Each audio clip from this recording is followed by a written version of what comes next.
paixão pelos quadrinhos. Como eu, e como algumas pessoas, você sempre aborrece quando alguém chama uma história em quadrinho de gibi? Olha, eu não levo muito a sério isso, porque veja bem, quando eu comecei a ler gibis, isso foi por influência dos meus pais que liam muito mangá japonês. Tá?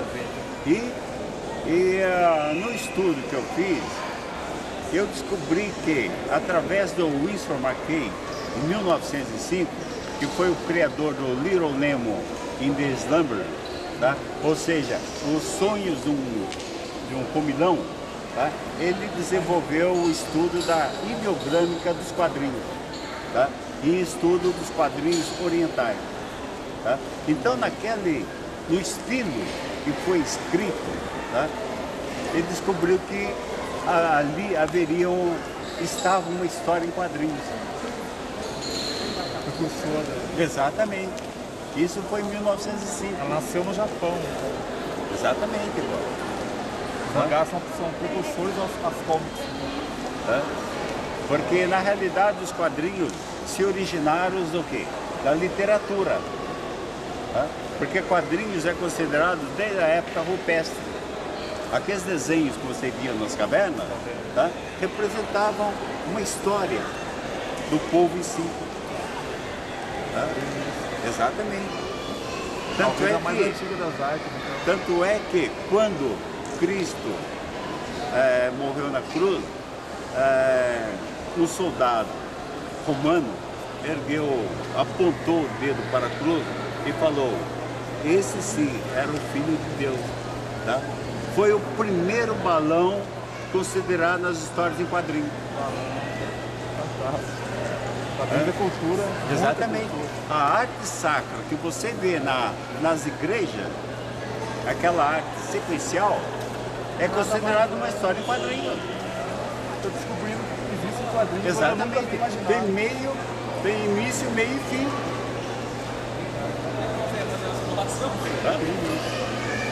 Capela Sistina. Exatamente. Capela Sistina. A Capela Sistina, a história da Capela Sistina, quando Michelangelo foi convidado a pintar a Capela Sistina, ele não era pintor, ele era escultor. Tá? Ele chamou uns amigos dele, que são pintores, tá? Para dar aula para ele poder pintar a Capela Sistina. Você sabia disso? Aí é mais culto que eu.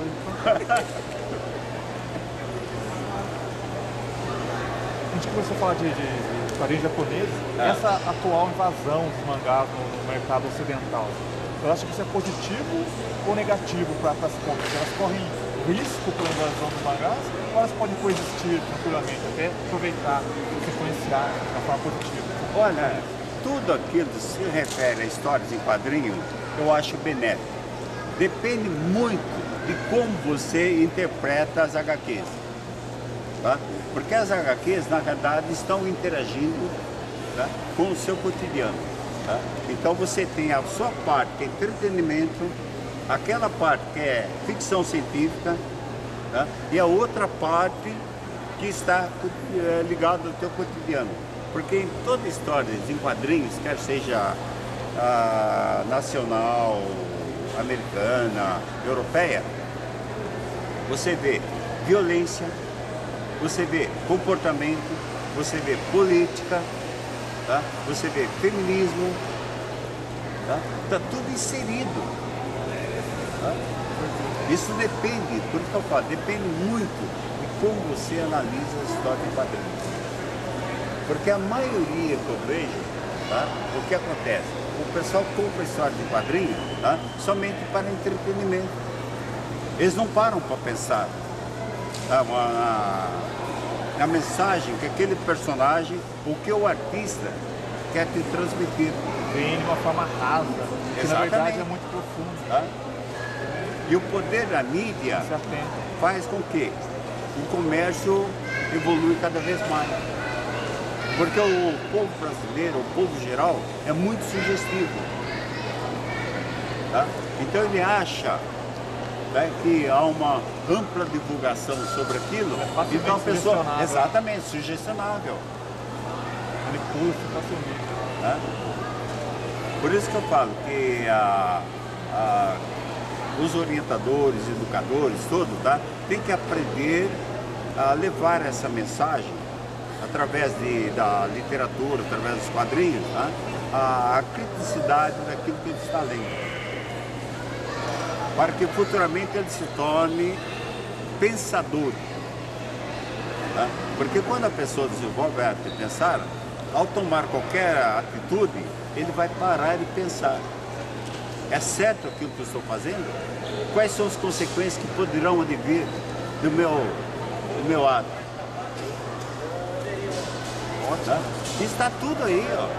Está tudo na mão. Só não vê que não quer, pô. As pessoas estão com uma visão nublada.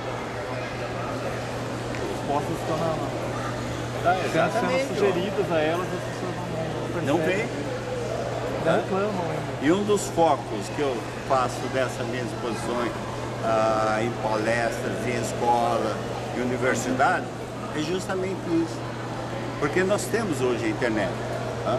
Mas muitos trabalhos que são levados para casa, o aluno chega em casa, aperta um botão, clica lá, imprime, chega, não dá nem o trabalho de ler, pega o trabalho, chega lá e entrega para a professora.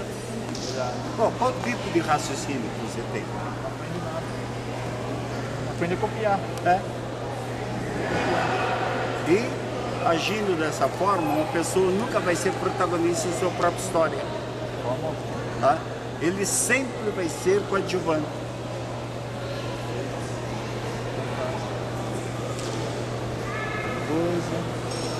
Cinema. Cada vez mais os filmes são influenciados pelas HQs. Antigamente um roteiro adaptado era de livro. Falou roteiro adaptado, de qual livro ele veio. Hoje metade dos filmes, provavelmente, vem de graphic novels. O que o senhor acha disso? Sim, porque veja bem, as histórias em quadrinhos, ela está intimamente vinculada à literatura e ao cinema. Tá? Ou o filme sai com modificações da literatura, ou sai da HQ, ou vice-versa. Tá?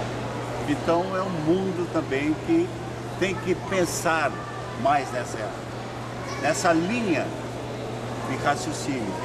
Como está tudo interligado. Uma coisa que me aborrece um pouco é que eu tenho muito contato com o cinema.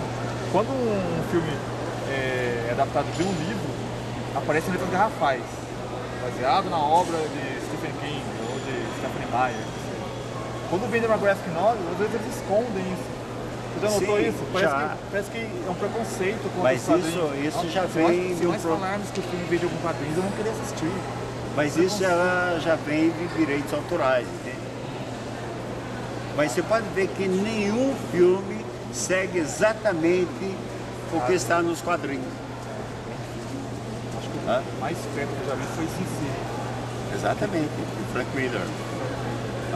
Então você pode ver que eles sempre fazem algumas modificações. E para o pessoal que realmente curte a nona arte, quando passa um determinado filme de algum personagem, ele quer que seja o mais fiel possível. Tá? Então quando acontece no filme, tem uma cena que foge daquilo que está gravado na mente dele, que está acostumado a ler histórias em quadrinhos, tá? Ele não sai satisfeito. Por exemplo, o final totalmente diferente de Watchmen. Exato. Bem diferente do final da... Tanto é que um dos personagens principais do Watchmen é o Coruja. Mas a participação do Coruja é muito pouco. Mudaram totalmente. Haja visto que alguns filmes onde que o oponente do principal se sobressai mais do que Coringa, o Batman. Daí, ó. Realmente, sem dúvida. Sobressai muito mais do que o próprio. Por isso que eu sempre digo que a gente tem que ter